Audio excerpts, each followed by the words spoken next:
I'm going to kick off now from where I left off last time. So hopefully all those part A's are okay. Now we're just going to see, can we go a little step further. It's a little bit of theory first. Velocity is rate of change of distance, which is ds/dt.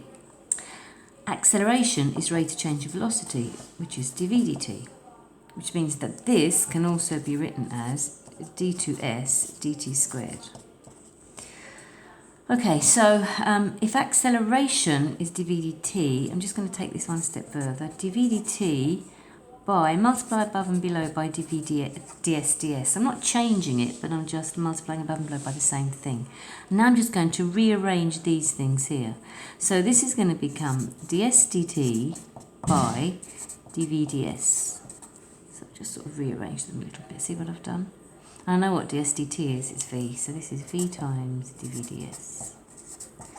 So, this is what we're going to use. We're going to use velocity as rate of change of distance, we're going to use acceleration as rate of change of velocity, and then this new expression here for acceleration. Acceleration can also be v dv/ds. So we're going to bear all that in mind now as we go through. We're going to start at 2014, 10a.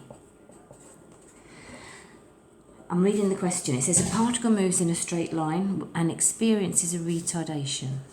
So the retardation will be opposite its motion, obviously, and it says that this retardation, which is deceleration, so A, is equal to 0.7 by v cubed. But of course it's minus because it's a deceleration.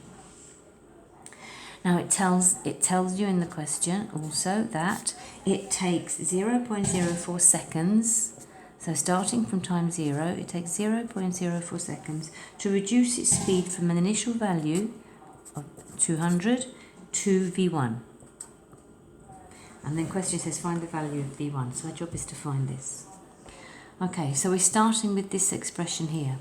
Minus a is equal to 0.7 v cubed. I'm going to change this a to something that will be useful to me in terms of these limits. So if I've got v and t, then the acceleration I'm going to change to dv/dt and use that. So this is going to become minus dv/dt is equal to 0.7 v cubed. I'm going to separate the variables, so this will become minus dv over v cubed is equal to 0.7 dt. I'm going to integrate now both sides, and I'm going to put in the limits. So t is going from 0 to 0.04, and v is going from 200 to v1. So don't forget to, when you've sorted out your equation, to put your limits in. Okay, I'm going to continue now integrating this. I'll turn this into something that's manageable. So minus v to the minus 3 dv is equal to 0.7 dt. Okay, so that's what that's what I'm integrating now. So this is going to become minus v to the minus 2 over minus 2 is equal to 0.7 times t. Remember, my limits are going from 200 to v1, and here from 0 to 0.04.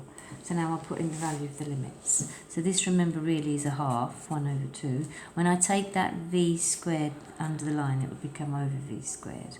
And those are my limits. So that's equal to 0.7, again, limits of 200 to v1. And that's equal to 0.7. And these limits here, top limit minus the bottom limit, I can put in. Okay, so I'm going to maybe put in these limits now. So this is, take out the half, because it's a constant. So this will be 1 over 200 squared minus 1 over v1 squared. That's equal to 0.04 by 0.7. And of course that's a minus. I'll get rid of this half on that side, so 1 over 200 squared minus 1 over v1 squared is equal to minus 0.08 by 0.7. So I'm just going to double this 0.04 to get rid of that too. So when I work this out, 1 over 200 squared is 2.5 by 10 to the minus 5. I'll bring over this here. And when I multiply 0.08 by 0.7, I get 0.056. And of course, when it comes over, it becomes 0 plus 0.056. And of course, when I take that over, it's a plus, the 1 over v1 squared.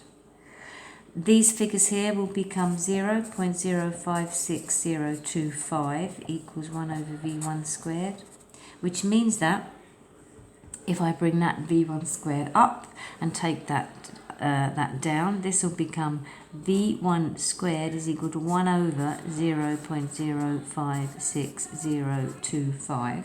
So v1 squared is equal to 17.849. So v1 is equal to the square root of that, which is 4.225. And of course that's meters per second for velocity. Right, that's the first part. The second part says, using the same kind of idea, find the distance travelled during this 0.04 seconds. Okay, so the distance travelled, so remember this is my starting equation over here, minus a is equal to 0.7 v cubed. I want distance this time, so limits I have at the moment are t, which goes from 0 to 0.04, v, which starts at 200 to v1, which I now know is 4.225, and the s now, the s limit, the distance limit. I'm looking to see how far it travels, so I don't know how far it travels, but I'm going to go down as far as s. So this time, because I want s in, the equation I'm going to use for a this time is going to be this one here, v dv ds. So I'm going to change this minus a to minus v dv ds is equal to 0.7 by v cubed.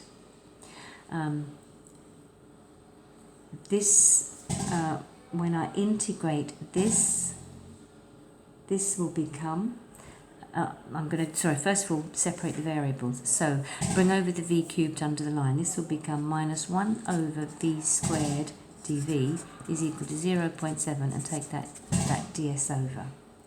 Okay, I'm going to integrate both sides. And this is a constant, and I'm just taking that minus out of the way. So I'll just tidy this up a bit. V to the minus 2 dv is equal to 0.7 integral of ds. When I integrate this, I get minus v to the minus 1. So this v to the minus 2, once I've integrated it, it'll become minus v to the minus 1. It's equal to 0.7s. So this is really now plus, and v to the minus 1, of course, is 1 over v, and that's equal to 0.7.